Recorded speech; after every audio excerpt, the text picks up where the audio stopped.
El periodo de los griegos se divide en varias etapas.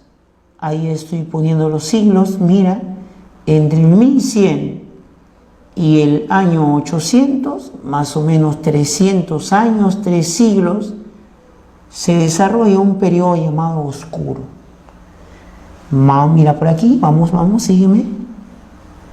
Entre el año 800 y el año 500 se desarrolla el periodo arcaico.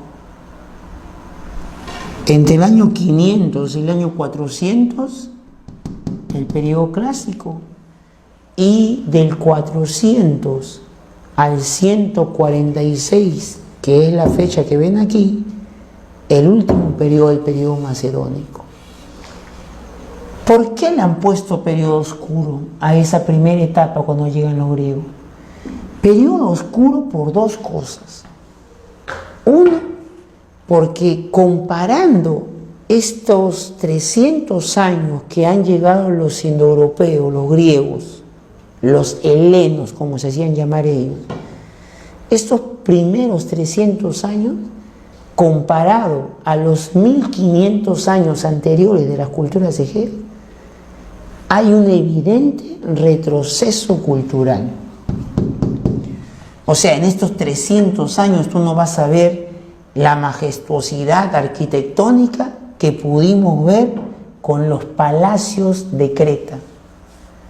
En esta época oscura no hay un desarrollo de una cerámica exquisita, no hay desarrollo de orfebrería como sí pudo darse en el periodo micénico, no hay desarrollo de escultura, entonces un evidente retroceso cultural comparado con la otra época. Y otro, los aspectos, ¿por qué periodo oscuro? Por la escasez de registros históricos que no se encuentran y que hace más difícil la reconstrucción de esta etapa. Por eso, casi lo único que tenemos para reconstruir este periodo oscuro, que son los primeros siglos de la llegada, de la invasión de los griegos, son los poemas de Homero, la Ilíada y la Odisea. Por eso que este periodo también se le llama el periodo oscuro, ¿no?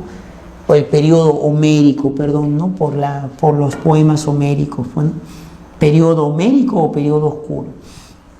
Entonces no te olvides, el periodo oscuro es el periodo de las invasiones indoeuropeas. Indoeuropeas es la raza de estos pueblos, como los dorios, los jonios, los eolios, que habrían dado muerte al imperio micénico y abren una nueva etapa, ¿no? Poco a poco, ¿no? Poco a poco. De esta etapa se fundan las primeras ciudades griegas.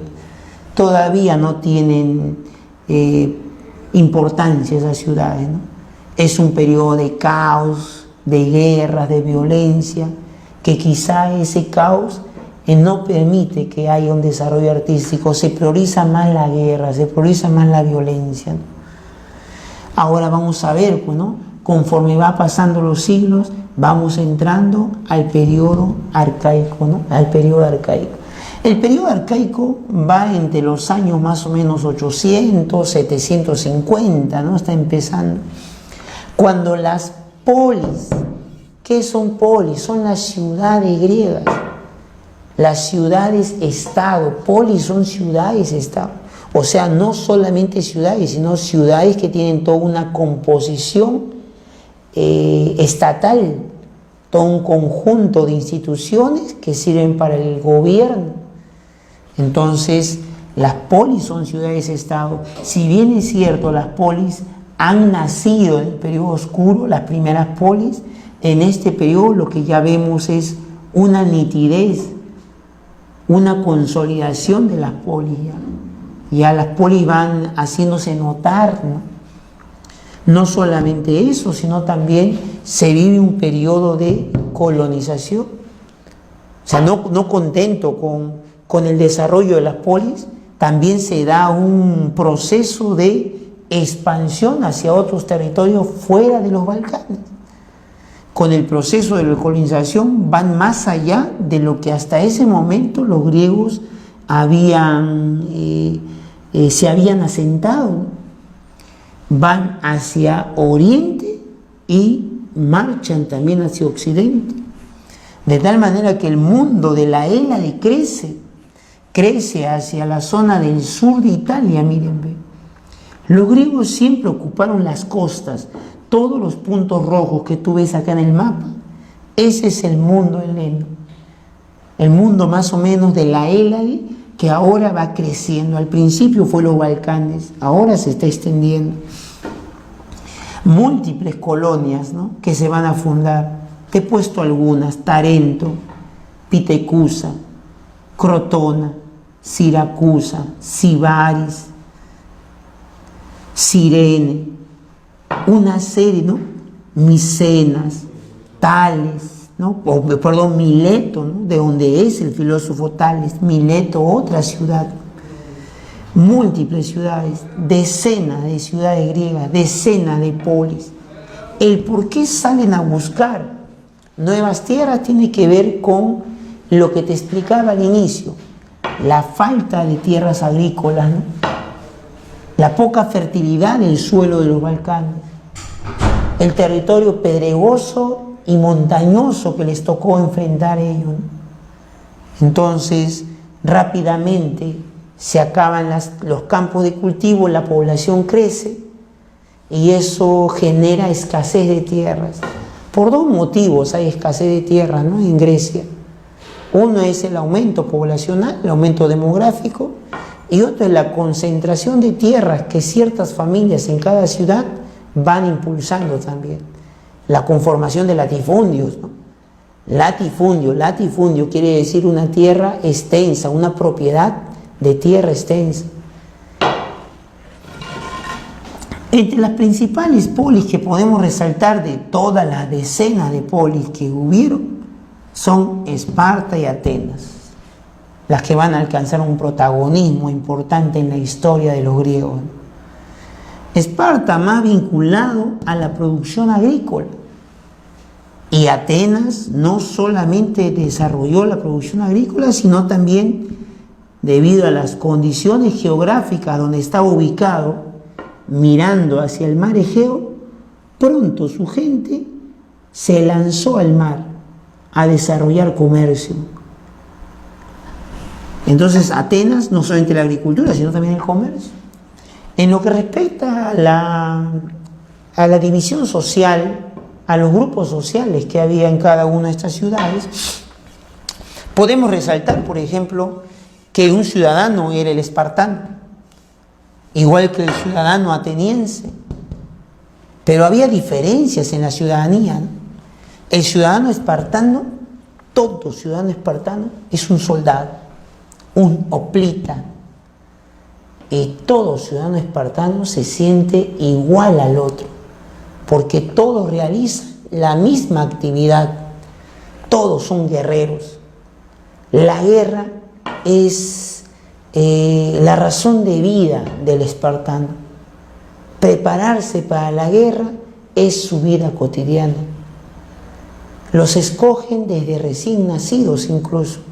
La práctica de la eugenesia lleva a que a los bebés espartanos que no tienen o que tienen alguna deformación o alguna limitación física, más bien buscaban que no sigan viviendo.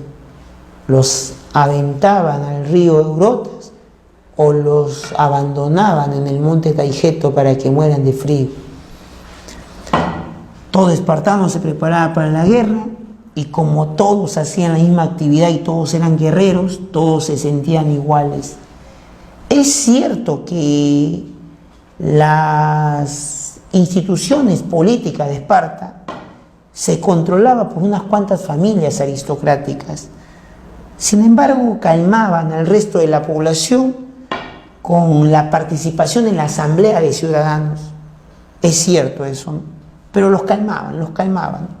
Ciertas familias aristocráticas eran las que controlaban el poder político, pero todos los espartanos, en la medida que a nadie le faltaba comida, a nadie le faltaba tierras, Las tierras no eran de particulares, las tierras eran del Estado, por lo tanto, el Estado velaba por todos sus ciudadanos. Y como todos realizaban la misma actividad, no había entonces espartano rico, espartano pobre, ¿no? El sentimiento era de igual. La diferencia era con el extranjero, con el perieco. La explotación no era a otro espartano. Un espartano no vivía del trabajo de otro espartano, sino que los esclavos, los hilotas, eran los que se encargaban de la producción.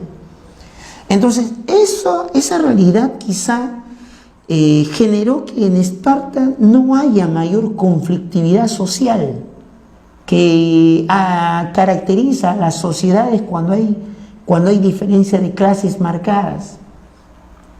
Y si alguna diferencia hubo, lo hemos dicho, fue entre el espartano, entre ciertas familias que monopolizaban algunas instituciones públicas. Pero, como decíamos, de alguna manera se contentaba al resto, haciéndolos participar en la Asamblea de Ciudadanos, que era conocida como la APEIA, la Asamblea de Ciudadanos. En Atenas ocurría una cosa distinta. Ciudadano ateniense era el aristócrata, el llamado eupátrida, que siempre buscaba apropiarse cada vez más de la mayor cantidad de tierras, bajo el argumento de que ellos son los descendientes de los primeros fundadores de Esparta, la tribu jonia que habría llegado en el periodo oscuro, y con ese argumento de ser descendientes directos de los fundadores, con ese argumento querían justificar los privilegios que reclamaban para su grupo. El eupátrida era un ciudadano, pero también otros ciudadanos que se lanzaron a desarrollar el comercio se hicieron muy ricos. Una oligarquía comercial se dio en Atenas, cuyos intereses de alguna manera chocaban con la aristocracia latifundista, los famosos eupátridas, que se apropiaban de la mayor cantidad de tierras. Al comerciante no le interesaba el negocio de las tierras, ¿no? Su negocio estaba por otro lado. Y he ahí la pugna de ellos, porque este se va a hacer muy rico, pero este concentra el poder político. Cuando los comerciantes se hagan ricos, van a querer tener también, compartir con los otros las decisiones políticas. Y además que en Atenas habían los famosos tetes, que son los pobres, ciudadanos pero pobres. Esa diferencia de grupos sociales quizá generó que haya mayor conflictividad, porque todos son ciudadanos, pero el acceso al poder político solamente lo concentraban algunos y a los otros los marginaban, ¿no? Al tete, al pobre. Eso va a generar una violencia constante, una lucha constante, y va a terminar Atenas políticamente en una evolución de su forma de gobierno, mientras que la forma de atenuar las rivalidades sociales en Esparta más bien generó que el Estado no cambiara, permaneciera constante, igual. Se le atribuye a Licurgo haber estructurado este Estado aristocrático de guerreros, que en el tiempo no cambió, distinto a Atenas, que pasó por varias formas de gobierno, desde una monarquía gobernados por un rey, pasando por la aristocracia, por timocracia. Timocracia viene del gobierno de ricos, llegando incluso a formas de gobierno llamadas tiránicas, hasta alcanzar la democracia. Una democracia de participación directa, en la que todos los atenienses tenían que participar, tenían que decidir. El artífice, quien gobernaba Atenas cuando se estableció esta forma de gobierno, fue Clístenes, ¿no? Y entre todas las instituciones políticas que podemos resaltar, ahí está la Iglesia, institución que agrupa a todos los ciudadanos atenienses, a todos.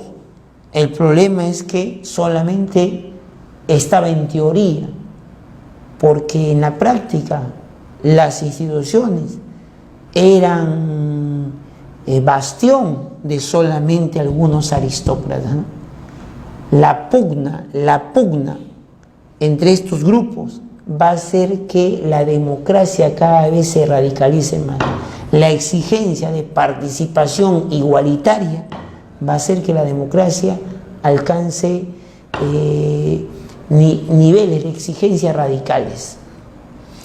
Bueno, todo entonces marchaba de esta manera hasta que entramos al siglo V, el periodo clásico, ¿no? El periodo clásico.